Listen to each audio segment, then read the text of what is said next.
Sometimes when getting started with your business, it'll feel like you're actually failing and not succeeding. But you're gonna have to go through those failures if you wanna get to the point where you can actually succeed. Let me tell you a story about a welding project I did, and this was just a few months ago.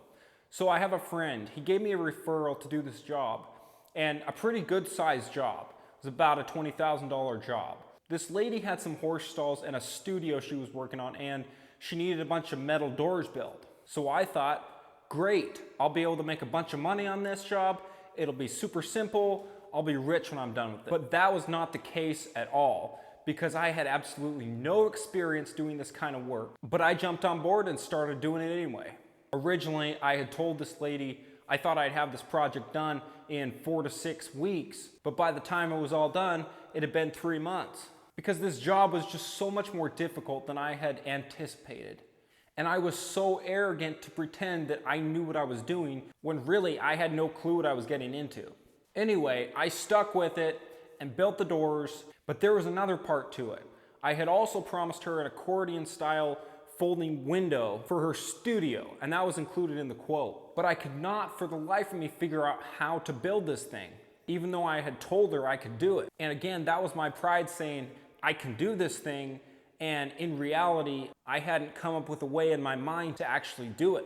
So for the window, I ended up having to refer her to another company who actually could do it. Anyway, I get the main doors built. I went out to her barn to test fit everything, and the masonry framework that the doors would sit inside was a 1/2 inch too narrow. So I spent 3 full days grinding all that block work down until the doors would finally fit. And that was a messy job. And even when I got it all to fit, all the doors were warped because I didn't know how to keep the metal straight while I was welding it.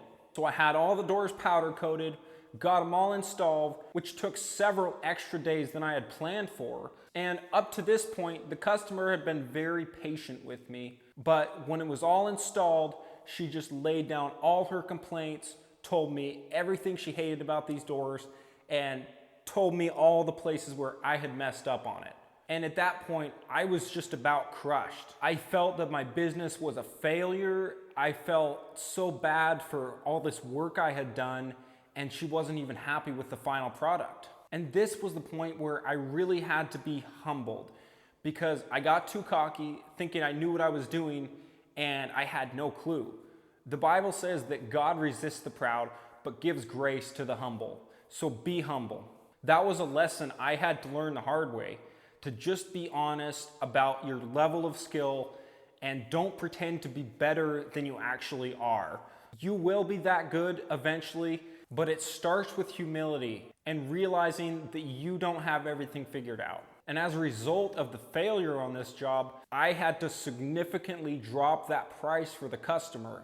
Now, instead of making $12,000 or $13,000 on this job like I should have, I made about $4 grand and twice the amount of hours. And I had to pay 3 guys to help me out with the job. So that being said, I learned a lot on this job. And I think the most important lesson I learned is stay humble.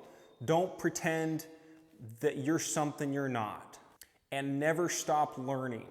And if you can stay humble and really communicate to your customers when you're outside your comfort zone, they will respect you more in the long run.